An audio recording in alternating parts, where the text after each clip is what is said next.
नमस्कार विद्यार्थी मित्रों। आज कक्षा 8 के द्वितीय पाठ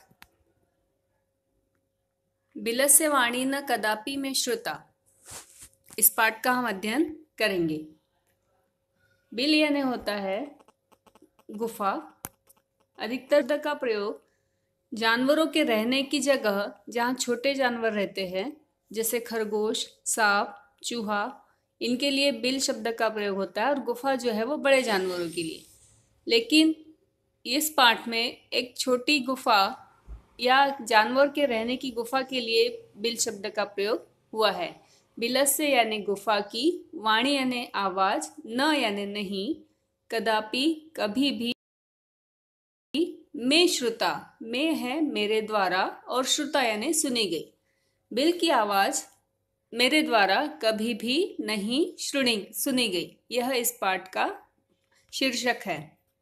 यह पाठ पंचतंत्र की कथा से सम्मिलित है, किया गया है और इसमें तृतीय तंत्र काकुलुकियम,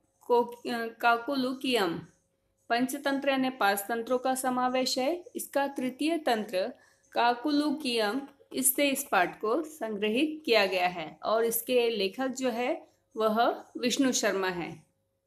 यहाँ लिखा गया है, प्रस्तुत पाठ संस्कृत के प्रसिद्ध कथा ग्रंथ पंचतंत्र के तृतीय तंत्र काकुलुकियम से संकलित है। पंचतंत्र के मूल लेखक विष्णु शर्मा हैं। इसमें 5 खंड है जिन्हें तंत्र कहा जाता है। इसमें गद्य पद्य रूप में कथाएं दी गई है जिनके पात्र मुख्यतः पशु पक्षी है। यह पाठ का संक्षिप्त वर्णन किया गया है, पाठ के लेखक के बारे में और पाठ के बारे में। कस्मिंश्चित् वने, किसी वन में, कस्मिंश्चित् यानी हो गया कोई या किसी, यह एक अव्यय शब्द है। वने यानी जंगल में, किसी जंगल में, खरनखरः नाम सिंहः प्रतिवसति स्म, किसी जंगल में खरनखर नाम का सिंह रहता था। कहानी है यह। सह वह, कदाचित किसी दिन या कभी, इतस्ततः, इतस्ततः भी एक अव्यय शब्द है, परिभ्रमण घूमता हुआ, वह किसी दिन यहाँ वहाँ घूम रहा था। जानवर अपने भोजन के लिए और अपने विश्राम के लिए ही यहाँ वहाँ घूमते हैं अधिकतर।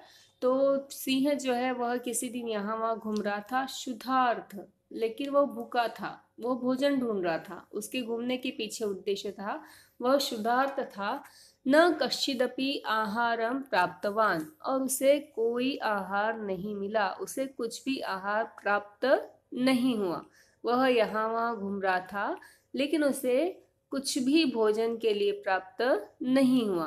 ततः, तभी, सूर्यास्त समय, सूर्यास्त के समय में, महतीम गुहाम दृष्टवा, महती यानी हो गई बड़ी, ततः सूर्यास्त समय, उसी समय सूर्यास्त के समय, एकाम एक, महतीम बड़ी, गुहाम दृष्टवा, गुफा को देख करके, सह अचिंतयत, वह सोचता है।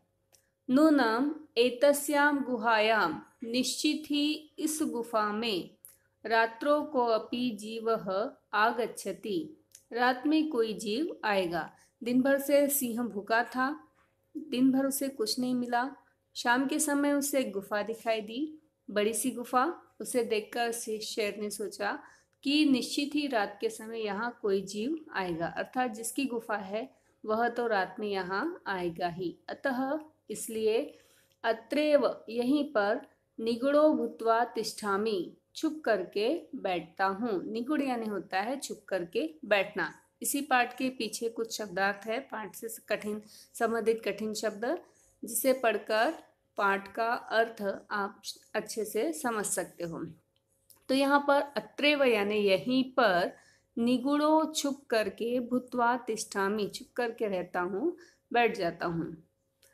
एतस्मिन् अनंतरे, उसी अंतराल में, उसी समय, गुहाया स्वामी, गुफा का स्वामी, उसी समय शाम का समय हो चुका था इसलिए गुफा का स्वामी, दधीपुच्छ यह स्वामी का नाम है, दधिपुच्छ नाम है। नामकः शृगालः समागच्छत्, दधिपुच्छ नाम का सियार वहां पर आ गया। स च यावत् पश्यति, सियार ने जैसे ही देखा, तावत् सिंह पदपद्धतिः गुहायां प्रविष्टा दृश्यते, शेर ने जैसे देखा, यावत् जैसे ही, पश्यति देखा, तावत् तब वैसे ही, जैसा वैसा, यावत् तावत् जैसे ही उसने देखा वैसे ही, सिंह पद पद्धति, सिंह के पद यानी पैर, पद्धति यानी निशान, उसने देखा कि शेर के पैरों के निशान गुहाया प्रविष्टा दृश्यते, शेर के पैरों के निशान गुफा में प्रवेश होते हुए या गुफा में जाते हुए दिखाई दे रहे हैं। न च बहिरागता, लेकिन जाते हुए निशान बाहर आते नहीं दिखाई दे रहे। अर्थात अर्थ स्पष्ट है कि जो शेर गुफा में गया हुआ है वह वापस नहीं आया। न च बहिरागता, क्योंकि निशान सिर्फ अंदर जाने की दिखाई दे रहे हैं, बाहर आने के नहीं। अर्थात शेर गुफा में ही है। शृगालः अचिंतयत्, सियार सोचने लगा, ओहो अरे, विनष्टो अस्मि, विनाश हो गया, विनष्ट यानी विनाश और अस्मि हो गया, मेरा विनाश हो गया, अस्मि यानी में मारा गया या मेरा विनाश हो गया। नूनम निश्चित ही, यह भी एक अव्यय शब्द है। अस्मिन् बिले, इस गुफा में, सिंहः आस्तिति, इस गुफा में निश्चित ही सिंह है। तर्कयामि, मैं सोच रहा हूँ और वह मुझे पक्का विश्वास है कि इस गुफा में शेर है। ततः किम करवाणी, अब क्या करूँ। एवं विचित्य, ऐसा सोच करके, शेर है इस बात का उसे विश्वास हो गया था, लेकिन अब मैं क्या करूँ, ऐसा सोचते हुए द्वितीय पेज पर पढ़ते हैं क्या है।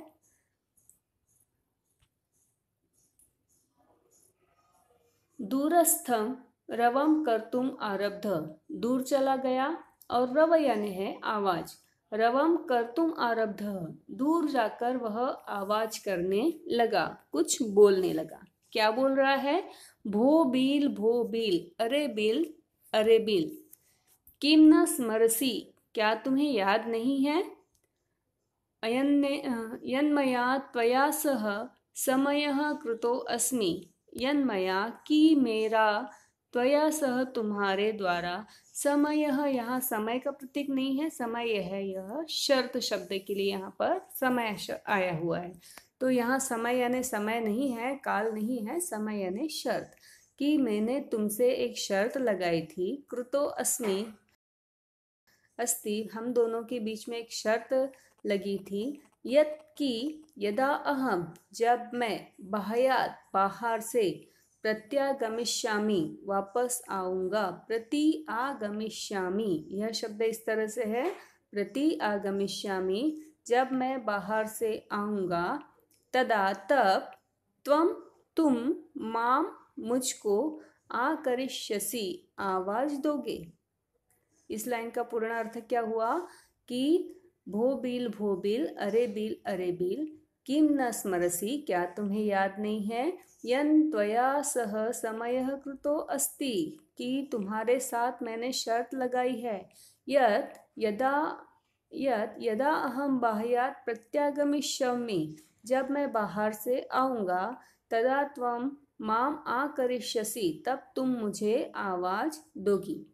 यदि त्वम माम न आह्वयसि, यदि तुम माम मुझको, न आह्वयसि आवाज नहीं दोगी या बुलाओगी नहीं, तरही अहम द्वितीयम बिलम यास्यामि, तो मैं दूसरे बिल में चला जाऊंगा। अतः एतत् श्रुत्वा, इस तरह से सियार ने कुछ कहा कि यदि गुफा तुम मुझे नहीं बुलाओगी तो यह मेरी गुफा नहीं है, यह समझते हुए मैं दूसरी गुफा में चला जाऊंगा। एतत् श्रुत्वा सिंह अचिंत्यत, गुफा के अंदर शेर बैठा हुआ था, उसने ये सारी बातें सुनी और वह सोचने लगा। एतत् श्रुत्वा, यह सुन करके, सिंह अचिंत्यत, शेर ने सोचा। नूनमेषा गुहा, निश्चित ही यह गुफा, स्वामिनः सदा समा आवाहनम करोति। निश्चित ही यह गुफा स्वामी को हमेशा बुलाती होगी। परंतु मद भयात न कश्चित वदति। परंतु मद भयात मेरे भय से न कश्चित वदति, आज कुछ नहीं बोल रही है। स्वामी को यह गुफा निश्चित ही बुलाती होगी, लेकिन आज मैं जो गुफा में बैठ गया हूँ तो मेरे डर से आज गुफा बोल नहीं रही है। अथवा साध्विद्वाम उच्यते, अतः साधुओं ने कहा है। भय संत्रस्त मनसाम, भय डर, संतृप्त मनसाम, जब हमारे मन में भय हो जाता है, जब हम डर जाते हैं, उस समय हस्तपादादिका क्रिया, हाथ और पैर की क्रियाएं जो है वो बंद हो जाती है। अर्थात जब हम डर जाते हैं तो हमारे हाथ पैर कार्य करना बंद कर देते हैं। प्रवर्तन्ते न वाणी च, और वाणी भी नहीं निकलती, अर्थात आवाज भी नहीं निकलती।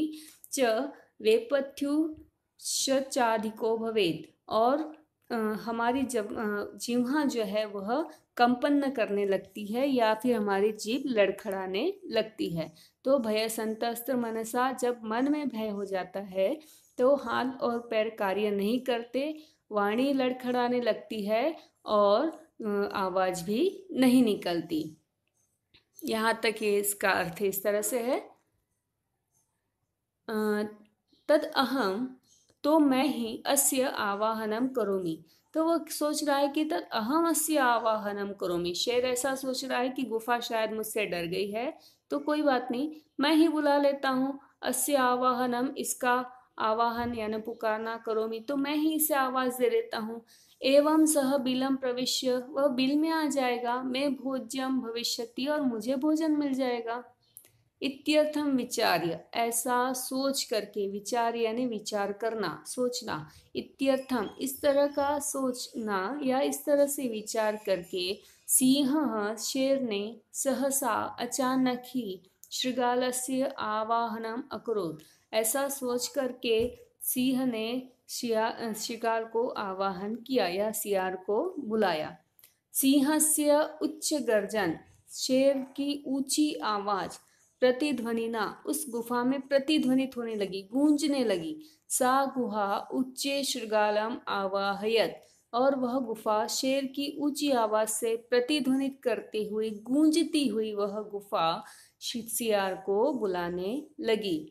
अनेन अन्य अपि पशवः भयभीता अभवन, और जिससे दूसरे पशु भी डर गए। अन्य अपि, दूसरे भी, पशवः पशु, भयभीता अभवन, और दूसरे पशु भी डर गए। शृगालो अपि ततः दूरम पलायमानः इमं पठत, सियार भी वहां से दूर भाग गया और उसने यह पढ़ा या उसने ऐसा कहा। पढ़ा शब्द यहाँ पर लिखा गया है और इसका अर्थ निकलेगा कहा।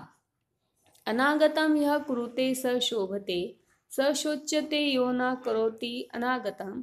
वने अत्र संस्थस्य समागता जरा, बिलस्य वाणी न कदापि मे श्रुता। अनागतम यह कुरुते स शोभते, जो बिना सोचे समझे कुछ कार्य करेगा, वह स शोचन्ते यो न करोति अनागतम, वह उसका निश्चित ही बुरा फल पाएगा। लेकिन जो सोच करके यदि कोई कार्य करेगा तो वह मुसीबत से भी बच सकता है। वने अत्र संस्थस्य समागता जरा, इस वन में रहते हुए, संस्थस्य समागता जरा, मेरा बुढ़ापा आ गया। बिलस्य वाणी न कदापि में श्रुता, लेकिन आज तक मैंने कभी भी बिल की वाणी नहीं सुनी। पाठ के शब्दार्थ भी कुछ इस तरह से है। कस्मिश्चित, किसी, शुद्धार्थ, भूख से व्याकुल, अनंतरे, बीच में, निगुड़ो भूत्वा, छिप करके, सिंह पद पद्धति, शेर के पैरों के चिन्ह, रवह आवाज, यावत तावत जब तक तब तक, समय शर्त, बाह्यात बाहर से, यदि, तरही अगर, तो, तत्श्रुत्वा वह सुन करके, भय संत्रस्त मनसा, डरे हुए मन वालों को, हस्तपादादिका, हाथ पैर आदि से संबंधित, वेपुथ्य कंपन्न, भोज्यम भोजन योग्य, सहसा अचानक, अनागता आने वाले दुख को, शोचन्ते चिंतन करते हैं, सोचते हैं। संस्तस्य रहते हुए, का के की, रहते हुए का, रहते हुए के या रहते हुए की। जरा बुढ़ापा, कुरुते या करोती, ऑब्लिक दिया हुआ है अर्थात दोनों का एक ही अर्थ होगा। निराकरण करता है। और बिलस्य बिल का या गुफा का। ये पाठ यहाँ समाप्त हो गया। इसमें सियार की चतुराई का वर्णन किया गया है और पाठ का नाम बिलस्य वाणी न कदापि में श्रुता।